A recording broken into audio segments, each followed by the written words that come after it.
The New Jersey Open Public Meetings Act was enacted to ensure the right of the public to have advance notice of and to attend the meetings of the public bodies at which any business affecting their interests is discussed or acted upon. In compliance with the Open Public Meetings Act, the Highland Park Board of Education has caused notice of this meeting, setting forth the date, time, and location to be submitted for publication to the Home News Tribune and Star Ledger and posted on the board's website at least 48 hours in advance of this meeting. Members of the public who wish to address the board will be given the opportunity to do so before the board adjourns for the evening. Linda, would you call the roll, please? Ms. Rusty, Ms. Coleman, Ms. Gowan, Here. Mr. Krieger, Here. Mr. Magaziner, Here. Ms. McFadden DeNicola, Ms. Bruce. I see her.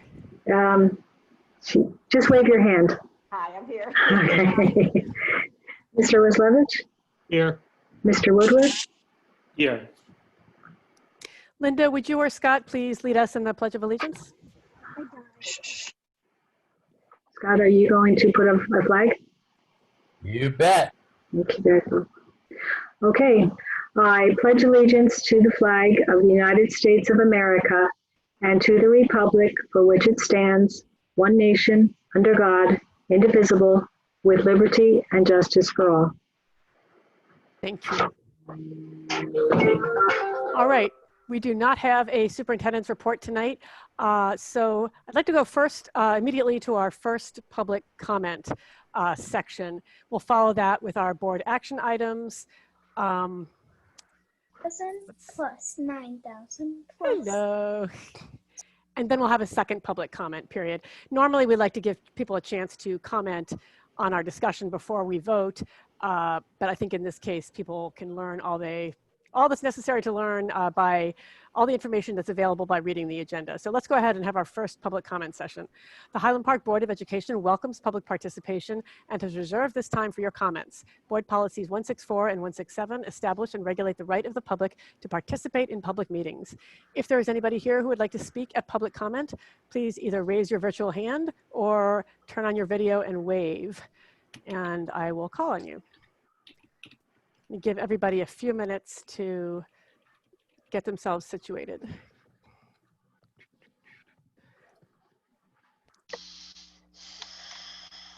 All right, seeing no public comment, let's move on to our board action items. Personnel, that's me.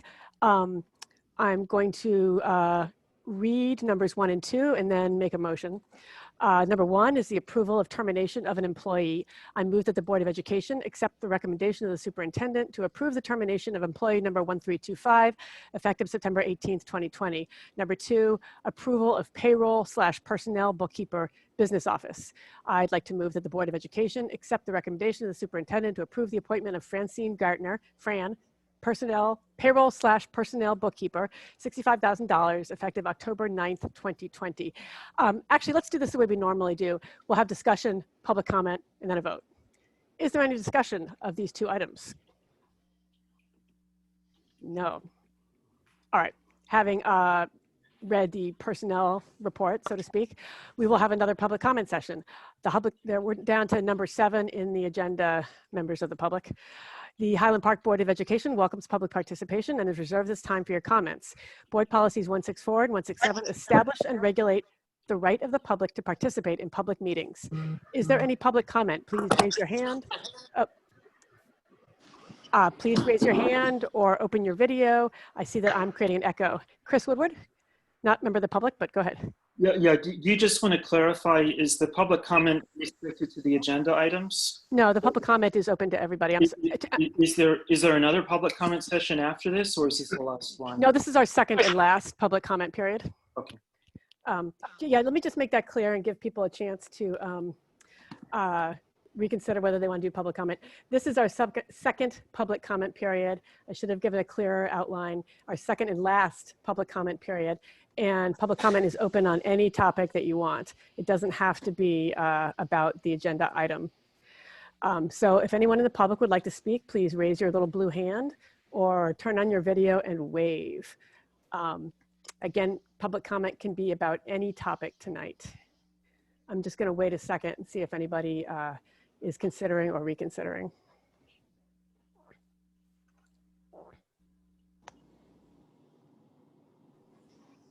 Hmm. All right. You're muted. I just muted instead of unmuting. There we go. Last chance, members of the public. Any public comment for this evening? Christine Hersh. Oh, I'm sorry, Christine Hersh. I didn't see you. Please go ahead. And please Oh, state that's your name all and right. your name and address. Can you hear me first? Yes. Okay, Christine Hersh, 333 Felton Avenue, Highland Park, New Jersey. I had just joined in, so I don't know if there was anything spoken in regard to this beforehand, but I just want to be very outspoken just on terms of the school breaks and organized school breaks, just because I feel like it is important. I realize that every teacher is saying, you know, if you're in a classroom, yes, you can go to the bathroom, you can get a snack. But I mean, class time is so limited. I mean, thinking back to how I was back then, I wouldn't dare miss like my classes to do those things. So I feel that, you know, organized and time appropriate breaks do need to be given throughout the day, just to allow the students to refocus and get away from the screen, and also for parents who are also working to just have a time to prepare, whether it's a snack or a lunch or something, because, you know, things are challenging for a lot of people. Julie, And no. I didn't know how that's working like in Bartle as well as the middle school, because I know both of my children, I don't feel are getting adequate breaks. Kristen, were you thinking about a standardized break that was at the same time for everybody in the school or everybody in the district, or just a rule that there would be a break, a certain number of breaks? I mean, I would be a proponent of extending the school day hour-wise, so that way there could be a scheduled daily break that's consistent, something that Monday through Friday, whether it's Bartle has the same time or each school has the same time, just something that's consistent and allowing the students to literally get away from the computer. Especially, I know for the middle school on Wednesdays, the go from 9 to 1. I mean, it's too much. I wouldn't want to do that. It is a lot of video. It is a lot of video, and they just need to unstimulate their minds from the screen. So I really just hope that could be looked into, especially because it's not short term. Like, I know middle school is doing this until December, and to have like such a short, limited 9 to 1 day when a lot of other districts are doing longer with the limited, unscheduled, randomized breaks, it's not a great setup. And I know we can do better for our students. Christine, thank you so much. Scott, did you have any response you wanted to make at that time, or is that something we should take under advisement? Under advisement. Okay. The survey feedback that I received from parents and guardians certainly trended towards wanting more breaks, and I'll have to bring it back to the team, especially the team. Okay. And I just wanted, if you don't mind, and I appreciate your time, just one more question, actually. Sure, go ahead. You know, my kids are working outside for the most part, weather dependent. And I said to my son, I was like, you know, you could just put a hat on, like when it gets chillier. And he said, we're not allowed to wear hats in school. And like, I understand, like in school, we're not. But is this something that does need clarification just for the regular school rules? We've been very, well, I shouldn't say very. Good point. We've been flexible about dress code in the COVID era, for sure. And if anything arises, Christine, that you think is amiss, you should bring it to the attention of the principal promptly. We've had this discussion as a leadership team. Okay, I just didn't know if district-wide something did need to be, you know, stated that if your children are working outside, they can dress appropriate and so forth. Scott, has that been explained to all of the children that, you know, the dress code is in abeyance as long as you're not wearing an obscene t-shirt or not wearing a shirt? Are the students aware of that, or are we having a lot of like second graders who think they can't wear a hat? I don't believe it's explicitly explained to the kids. At the upper grades, we'll have them look at we prompt the kids to look at the student handbook, and all the dress code information is listed there, but we don't actually go through it top down. And I'm almost positive we didn't go over dress code 2 weeks ago, knowing that we aren't instilling it. I mean, I know that we had one episode that you mentioned in public recently with a teacher who had a dress code concern with a student, that certainly a lot of eyebrows were raised when we heard about that concern. So that makes me think that perhaps we do need to have some kind of, number one, a policy in place I mean, perhaps an internal operational policy. And number two, that needs to be made clear to the teachers and students so we don't have an incident where a well-meaning teacher thinks, this kid better take his hat off or put on different shoes or what have you. Yeah, certainly something I can will bring to the team. I want to think about that some more, but Okay. I'm opposed to it. I mean, if we have a teacher that had a dress code concern that perhaps we thought was overwrought, that indicates to me that perhaps we need to have a general policy or, building level policies in place. So yes, please consider that. Thank you. Christine, did you have anything else? No, not right now, but thank you. You're welcome. Thanks for speaking. All right. Anybody else? Trying to see the virtual hands. I'll give you all a minute.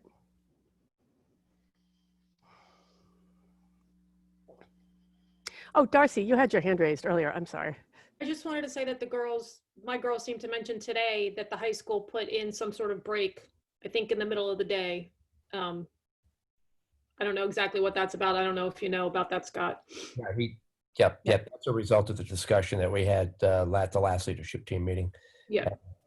Yeah, there's Do you know definitely how they made that work? I mean, I haven't looked at the new schedule to understand what exactly that means, but they did mention it, and they did also seem, relieved that break was put in there. He shaved a couple of minutes off of each class period. Oh, so it's a different schedule now? It's not just, I mean, my kids' teachers have been very reasonable about breaks informally. So now the high school schedule has actually been changed now for all students. Okay. But that is so not. Maybe something similar can be looked at for the remaining 3 schools. Right. Yeah.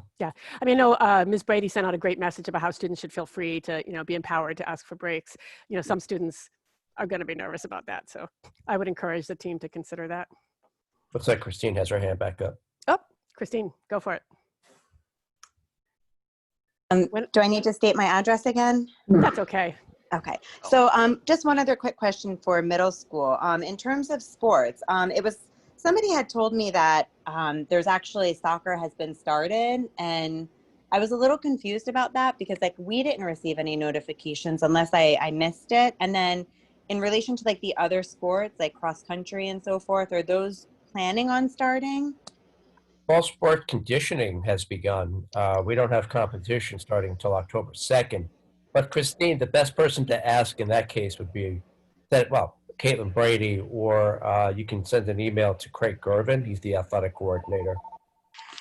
Okay. I was just confused because nothing went out for kids who are new to the school. How are they supposed to know, number one, to sign up and that these things began?